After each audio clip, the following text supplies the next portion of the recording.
that this is finally the answer I've been seeking for 24 years of ordained ministry. How to get Episcopalians to sit in the front row. I'm blown away. With that in mind, Heather, I want to invite you to come on up. And I am so grateful for you and for your leadership and all that you have already brought to the school in just a few months of being here. Ladies and gentlemen, our head of school, Heather Dumas. Thank you. Good morning, everyone. Since I've arrived at St. Helena's, I've been asked many times, what brought you here? I've thought about the answer to this question pretty deeply. And for those of you who've gotten to know me a little better, this is no surprise, as I tend to think a lot. There's at least one person in this room who might even say I overthink. But if you could tell him later, that's probably really not true. The truth is, the answer has many layers. Many of those layers are not important to today's conversation, but they involve personal growth and challenging myself. The one that is important today is that I believe I was called here.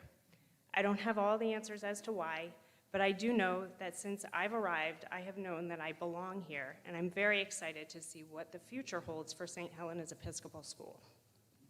Right now, we have 49 students in our school, 28 preschoolers, and 21 elementary students.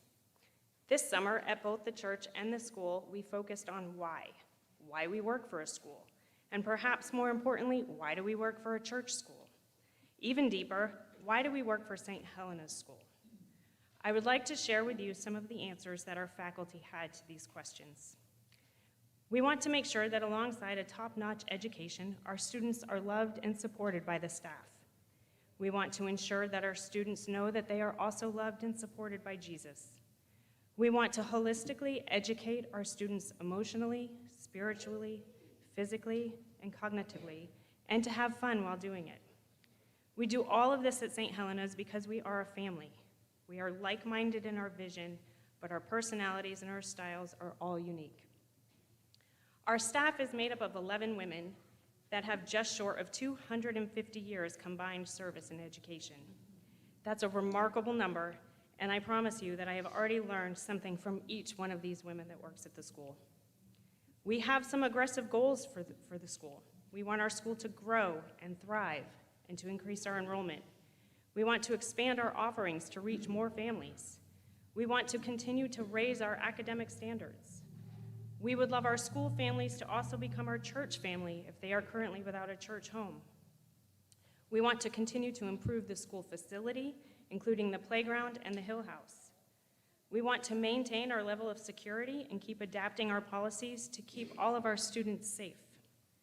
We want all teachers that meet our students after they've graduated from our school say, that's a St. Helena's kid. What do I mean by that, you may ask? A woman told me the other day about her grandson. He started kindergarten at public school after spending a year at St. Helena's preschool. He told his grandmother the other day that each morning they say the Pledge of Allegiance, the Texas Pledge, and then they have a moment of silence. During this moment of silence, the student prays for his day, his friends, and his family.